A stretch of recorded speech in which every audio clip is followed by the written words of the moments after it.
నేడు హన్మకొండలోని పబ్లిక్ గార్డెన్లో ఉమ్మడి వరంగల్ జిల్లా, కరీంనగర్ జిల్లా ఎరికలి రాష్ట్ర నాయకులు, ముఖ్య కార్యకర్తల సమావేశం ఏర్పాటు చేసుకున్నారు. ఈ కార్యక్రమంలో రాష్ట్ర ఎరికలి కార్పొరేషన్ చైర్మన్గా విద్యావంతుని లేదా ఎరికలి సమస్యలపై అవగాహన ఉన్న నాయకుని మాత్రమే కార్పొరేషన్ చైర్మన్గా నియమించాలని ముఖ్యమంత్రి రేవంత్ రెడ్డిని డిమాండ్ చేయడం జరిగింది. ఈ కార్యక్రమంలో రాష్ట్ర ఉపాధ్యక్షులు రాజు, అదేవిధంగా రాష్ట్ర సలహాదారుడు శ్రీనివాస్, హన్మకొండ జిల్లా అధ్యక్షుడు సమ్మయ్య, హన్మకొండ జిల్లా ప్రధాన కార్యదర్శి బోనాద్రి రంజిత్ తదితరులు పాల్గొన్నారు.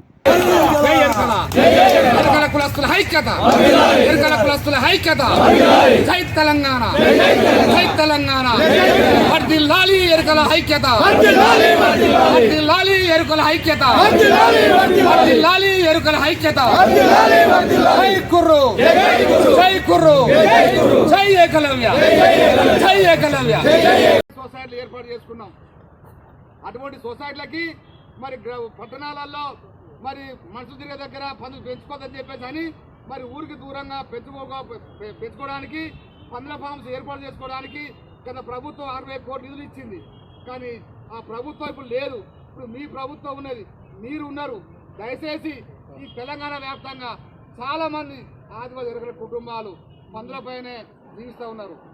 ఆ గత ప్రభుత్వం ఇచ్చినటువంటి 60 కోట్లు నిధుల్ని మీరు మంజూరు చేసి ఊరికి దూరంగా పందులు పెంచుకోవడానికి శాస్త్రీయ పద్ధతిలో పందుల ఫామ్లు ఏర్పాటు చేసుకోవడానికి మీరు చొరవ తీసుకొని చెప్పేసి నేను ప్రభుత్వాన్ని విజ్ఞప్తి చేస్తా ఉన్నా.